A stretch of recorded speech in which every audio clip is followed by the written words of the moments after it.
Welcome to प्रखर academy. आज हमारा जो करंट अफेयर का सेशन है उसमें पहला क्वेश्चन है कि भारत के मुख्य न्यायाधीश शरद ए बोबडे के द्वारा किसे अपने सक्सेसर यानी उत्तराधिकारी के रूप में नामित किया गया। तो उनका नाम क्या है? Justice N V. रमन्ना। अब मैं थोड़ा सा ब्रीफ कर देना चाहता हूं इसके बारे में कि जो रमन्ना साहब हैं इनके बारे में उन्होंने कैसे नॉमिनेट किया या कैसे उनको उनका नाम दिया। हुआ ये था कि उनका अभी 23 अप्रैल को सेशन खत्म हो रहा है, मतलब 23 अप्रैल 2021 को वो रिटायर होने वाले हैं। तो यानी 24 अप्रैल को एक नए न्यायाधीश की रिक्वायरमेंट है, सीजेआई की रिक्वायरमेंट है। तो अब उनसे केंद्र सरकार ने पूछा सीनियर मोस्ट कैंडिडेट कौन होगा, तो उन्होंने रेकमेंड किया है किसका नाम? एन.वी. रमन्ना का, जो उनके सक्सेसर होंगे। अब थोड़ा सा एन.वी. रमन्ना जी के बारे में जान लेते हैं। एन.वी. रमन्ना साहब जो 24 अप्रैल 2021 को संभावित रूप से शपथ ग्रहण करने के बाद हमारे 48वें सीजेआई हो जाएंगे, उन्होंने 2014 में सुप्रीम कोर्ट के जज के रूप में पदभार ग्रहण किया था और उससे पहले वो दिल्ली हाई कोर्ट के चीफ जस्टिस हुआ करते थे।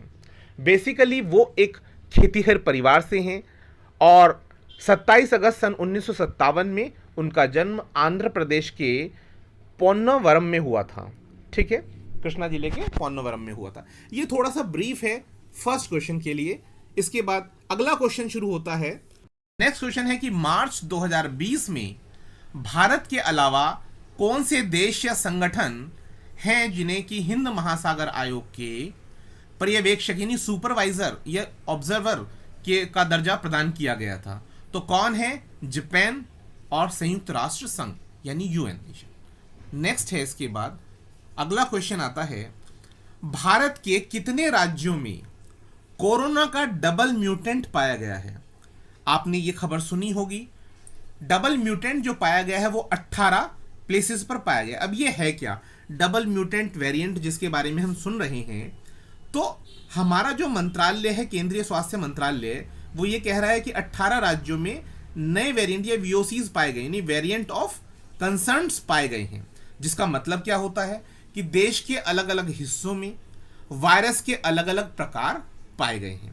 जैसे ब्रिटेन में, दक्षिण अफ्रीका में, ब्राजील में पाए गए थे, ऐसे ही भारत में भी डबल म्यूटेंट वेरिएंट जो पाया गया है वो भी इसमें शामिल है। अब बात आती है जो आपका इंस्टीट्यूट है INSACOG, हाँ, कंसोर्टियम ऑन जेनोमिक्स जो है, जिसके तहत 10 राष्ट्रीय लेबोरेटरी का एक ग्रुप बनाया गया था जो जीनोमिक सीक्वेंसिंग के बारे में बताती है। यानी जो सैंपल कलेक्ट किए जाते हैं उनमें जो जीनोमिक सीक्वेंसिंग होती है जिसका वो पता लगाती है, तो उसके माध्यम से इस महामारी विज्ञान के इन वेरिएंट्स की स्टडी की जाएगी। ठीक है, तो इतना जानकारी मेरे ख्याल में काफ़ी होगी कि भारत के अंदर कितने राज्यों में कोरोना का डबल म्यूटेंट पाया गया। ये 18 राज्यों में पाया गया है। इसके बाद नेक्स्ट क्वेश्चन आता है, 12वीं ब्रिक्स शिखर सम्मेलन के दौरान 12वें ब्रिक्स शिखर सम्मेलन के दौरान कौन सा घोषणा पत्र अंगीकृत किया गया? तो ये सबको पता होगा कि 12वीं ब्रिक्स जो सम्मेलन है उसमें मॉस्को का घोषणा पत्र यहां पर साइन किया गया। अब ये घोषणा पत्र जो साइन किया गया किसके द्वारा किया गया? ब्रिक्स के द्वारा। तो पहली बात तो आपको पता होना चाहिए ब्रिक्स है क्या। तो ब्रिक्स एक एब्रीवेटेड फॉर्म है जिसमें बी जो है वो स्टैंड करता है किसके लिए? ब्राजील के लिए, आर रशिया के लिए, आई इंडिया के लिए, सी चाइना के लिए और एस साउथ अफ्रीका के लिए। अब बात ये आती है कि जो ब्रिक्स का सम्मेलन हुआ था 2020 में, ये हुआ कब? ये हुआ था 17 नवंबर। कब हुआ है ये? 17 नवंबर सन 2020 में हुआ है। अब इस घोषणा पत्र में जो मोटो रहा या जो इसका आपका थीम रहा वो क्या रहा कि ब्रिक्स जो है वो बात करता है किसकी? पार्टनरशिप की, partnership for the global stability and the shared security innovative growth के साथ। तो कहने का मतलब अगर हम हिंदी में इसके बारे में बताना चाहें तो ये कहना चाहेंगे कि मॉस्को का जो घोषणा पत्र है इसके मुख्य बिंदु के रूप में ये बात है कि हम बेहतर दुनिया के लिए कार्य करेंगे, एकजुटता रखेंगे। अगर हम मोटो की बात करें तो यानी वैश्विक स्थिरता बनाए रखने के लिए, साझा सुरक्षा और नए विकास के लिए ब्रिक्स के लोगों का यानी ब्रिक्स के जो पार्टनर हैं उनकी भागीदारी। अगली बात है कि इसमें उन्होंने कहा कि हम दूसरे विश्व युद्ध में जो फांसीवादी ताकतों को हराने के लिए लोग एकजुट हुए, जो देश एकजुट हुए, उन्होंने श्रद्धांजलि दी, उन सबको हम नमन करते हैं और फांसीवादी ताकतों को हराया गया। उसी के साथ वो संयुक्त राष्ट्र की वर्षगांठ की बात भी करते हैं।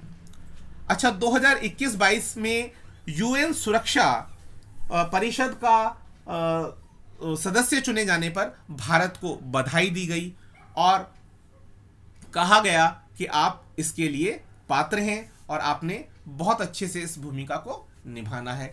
तो ये क्रम जो रहा है, ये बहुत अच्छा क्रम रहा, जिसमें कि एंटी टेररिज्म की बात हुई। तो काफ़ी डिटेल्ड है, बहुत बड़ा वीडियो बनाना पड़ेगा इसके लिए। तो हम आगे बढ़ते हैं नेक्स्ट क्वेश्चन की तरफ। अरुणाचल प्रदेश के किस जिले में यूरेनियम भंडार को खोजने का कार्य प्रारंभ किया गया है? तो इसका उत्तर होगा शियोमी। उत्तर क्या होगा? शियोमी, शलजम वाला श, योमी, शियोमी। शियोमी जिला, जिसे पहले हम पश्चिमी सियांग जिला कहा करते थे, ठीक है। तो यहां पर इसकी खोज की गई है। ये बात समझ में आती है, कहां पर है? अरुणाचल प्रदेश में। नेक्स्ट है, इसके बाद अगला क्वेश्चन आता है कि स्वयंसेवी संस्था जिसका नाम रिपोर्ट विदाउट बॉर्डर्स, ये कहां पर स्थित है? तो ये आपकी कहां है? ये फ्रांस में स्थित है। यूरोप का देश जो फ्रांस है वहां पर स्थित है। इसके बाद नेक्स्ट क्वेश्चन आता है कि 1920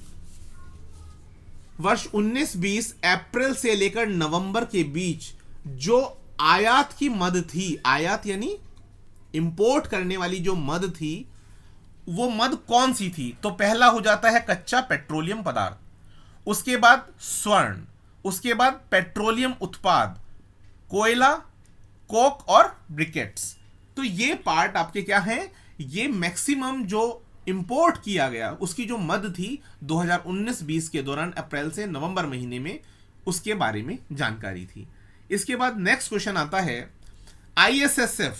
आईएसएसएफ क्या है? इंटरनेशनल शूटिंग स्पोर्ट्स फेडरेशन है और इसका जो वर्ल्ड कप है वो कहाँ हो रहा है? वो न्यू दिल्ली में हो रहा है।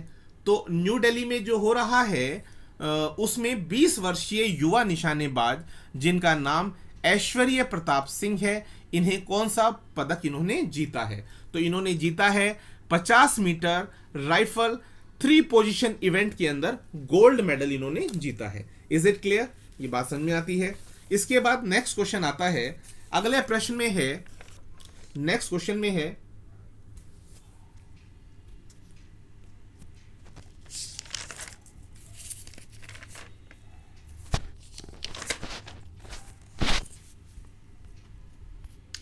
नेक्स्ट क्वेश्चन है कि आईएसएसएफ वर्ल्ड कप 2021 में चिंकी यादव, क्या नाम है? चिंकी यादव ने महिला 25 मीटर पिस्टल स्पर्धा में कौन सा पदक जीता? तो इन्होंने गोल्ड मेडल का पदक जीता है। तो यहां पर ये तीनों की तीनों पद जो हैं भारतीय टीम ने प्राप्त किए।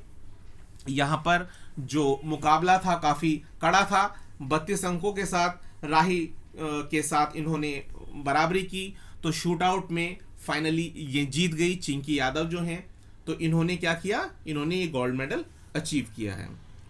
और इसके बाद नेक्स्ट क्वेश्चन है, ऑस्कर विजेता एक्टर जिनका नाम जॉर्ज सेगल है, जॉर्ज सेगल जिनका हाल ही में निधन हुआ है, उन्हें किस नाम से जाना जाता था या वो किस नाम से ज्यादा प्रसिद्ध थे? तो नाम क्या था वो? द गोल्ड बग्स के नाम से वो प्रसिद्ध थे।